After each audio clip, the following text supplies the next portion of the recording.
Kansas City in the 1980s, it was a city of two faces. By day, fountains sparkled, the scent of barbecue hung in the air, a picture of wholesome Midwestern life.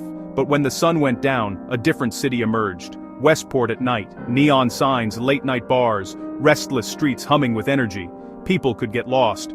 Anonymity was a currency. Shadows stretched long and deep, concealing secrets. Certain corners held a particular darkness, a cold spot most people hurried past, never knowing what lay beyond a closed door. On one corner, 4315 Westport Road, a peculiar little shop, Bob's Bizarre Bazaar. Inside, oddities, strange and macabre, skulls, occult books, antique medical equipment, a magnet for the curious. The man behind the counter was part of the collection, Robert Berdella, Bob to his neighbors, a community figure, head of the local neighborhood watch. He cultivated trust as a mask, terribly deceiving. The trap was never a sudden, violent act. It was a slow, deliberate process, woven with threads of kindness and concern. Berdella was a master of spotting vulnerability. New in town, short on cash, looking for a friendly face in a lonely world. He would approach them, not as a predator, but as a savior. A warm meal, a cold drink, a place to crash for the night. Berdella's generosity came with strings attached, invisible at first, but tightening with each passing hour. He drew out their stories, their fears, their weaknesses, filing away every pressure point. The true terror began with a simple gesture, the offer of a drink, a beer, a glass of wine, perhaps something stronger, sedatives, tranquilizers. The fog descends. Confusion sets in. The world would tilt and blur, the friendly host's face warping into something unrecognizable. It was in this state of induced helplessness that Berdella's true nature was revealed. The house became a prison. Psychological manipulation backed by chemical restraint, trust as a weapon, pharmacology as his lock and key. They would awaken to a disorienting nightmare, groggy, weak, their own bodies betraying them. They were completely at his mercy, trapped not just by the locked doors, but by the chemical cage in their minds. The question wasn't if they could escape, but if they could even form the thought to try. The spring of 1984 was just beginning to warm the streets of Kansas City when a 19-year-old named Jerry Howell crossed paths with Robert Berdella. Howell was a young man adrift, looking for work. After a seemingly chance encounter, Berdella extended his signature invitation, a place to stay, a helping hand. He accepted the offer, stepping willingly into the house on Charlotte Street, unaware that the door was closing behind him on the rest of his life. The initial hours were likely filled with pleasantries, masking the chilling preparations already underway. The familiar script played out, a drugged drink, the slow, creeping paralysis. When Howell awoke, he was no longer a guest. He was a captive.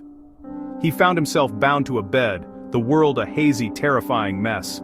The friendly host was gone, replaced by a monster of quiet, methodical cruelty. For days, Berdella subjected Howell to a relentless campaign of terror to systematically break down his will, to erase his identity. He took photographs, Polaroids, instant records of his atrocities, meticulously cataloged. After days of unspeakable torture, Jerry Howell's body gave out. All that remained was a set of disturbing Polaroids, a ghost in a box. A year later, in the spring of 1985, a 21-year-old named Todd Stoops found himself in Berdella's orbit. He was vulnerable, and Berdella, with his predator's instinct, recognized it instantly. The invitation was extended, the trap was set. And once again, the door of 4315 Charlotte Street closed on an unsuspecting young man. The drugged drink was offered. As the sedatives coursed through his veins, Stoops felt the world dissolving around him. When he regained a semblance of consciousness, he was in the same upstairs bedroom where Jerry Howell had met his end, bound and helpless. Berdella's goal was total domination, a terrifying arsenal of psychological and physical torment. Stoops was subjected to a relentless cycle designed to shatter his mind and spirit. Berdella's calm, almost scholarly demeanor made it even more horrifying. He would alternate between acts of extreme cruelty and moments of feigned concern, asking about pain levels, thoughts, fears. These were not crimes of passion, they were calculated, repeatable experiments in endurance and degradation. Stoops was denied food, denied water, kept in perpetual weakness and confusion, isolated to a single horrific room. He could hear cars passing, children playing, a maddening reminder of a life impossibly far away. For over 2 weeks, Todd Stoops endured. One evening after a particularly brutal session of torture, his heart finally gave out. Berdella noted the time in his log. It was the end of March, 1988. Nearly 4 years had passed since Berdella had claimed his first victim. By now, at least 5 other young men had vanished after entering his home. His methods had been perfected, his confidence growing with each successful disposal. His next target was a 22-year-old man named Chris Bryson. The story began, as it always did, with an act of feigned kindness, an offer of a ride, a shared drink. Bryson awoke bound in the upstairs bedroom. For 6 agonizing days, Bryson endured the familiar nightmare.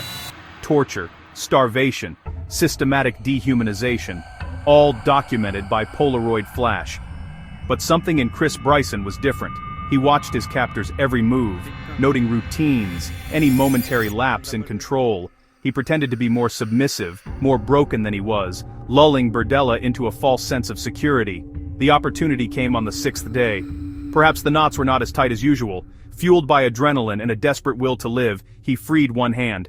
In a split second, the power dynamic shifted. The captive was no longer entirely helpless. With a surge of primal fear, Bryson lunged at Berdella. A frantic struggle ensued. He broke free and scrambled for the front door, bursting onto the street, screaming for help. A dog collar locked around his neck. A neighbor saw him leap from the second-story porch and called the police. The House of Horrors on Charlotte Street was finally about to be breached.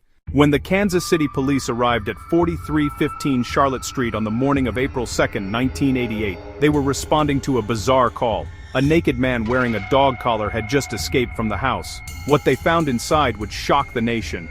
At first glance, the home looked normal, if a bit cluttered, but as they searched, a gruesome story unfolded. A serial killer's private museum, meticulously preserved. They found the tools of his trade: drugs, syringes, restraints, instruments of torture, each laid out with unnerving order. They found something even more chilling: handwritten journals, page after page detailing torture and murder. And then, the photographs. Hundreds of Polaroids, young men in stages of captivity. The photos corroborated the journals, undeniable proof. Investigators found a skull boiling on the stove, and more bone fragments in the backyard garden. The friendly neighborhood watch captain, the quirky owner of Bob's Bizarre Bazaar, exposed as one of the most monstrous killers in American history. The city grappled with a horrifying truth: a monster living in plain sight. The house on Charlotte Street was no longer just a house. It was a monument to human cruelty. And the investigation had only begun to scratch the surface. Robert Berdella never faced a jury. Faced with the mountain of his own meticulous evidence, the journals, the photographs, the human remains, he struck a deal. To avoid the death penalty, he pleaded guilty to the first-degree murder of one victim and later confessed to 5 others. He provided a full, chilling confession, detailing years of depravity with cold, analytical tone. He was sentenced to life without parole. In October 1992, 4 years into his sentence, Berdella died of a heart attack in his cell. The house was torn down, as if to remove the memory, but the case left an indelible stain on Kansas City.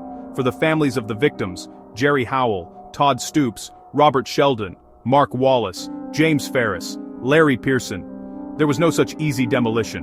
What makes the Berdella case so disturbing isn't just the horror of his crimes, but the mask he wore to conceal them. He wasn't a shadow in alleys. He was a known quantity. A business owner, civic-minded, using trust, kindness, and community as his hunting blind. He showed us that the most terrifying monsters aren't the ones who look like monsters, but the ones who look just like us. They smile, they offer help, they lull us into a false sense of security before revealing the void beneath. The story of Robert Berdella reminds us of the darkness that can fester behind a closed door, on a quiet street, in any city. It asks, how well do you really know the people living right next door? If this story disturbed or captivated you, please like and subscribe.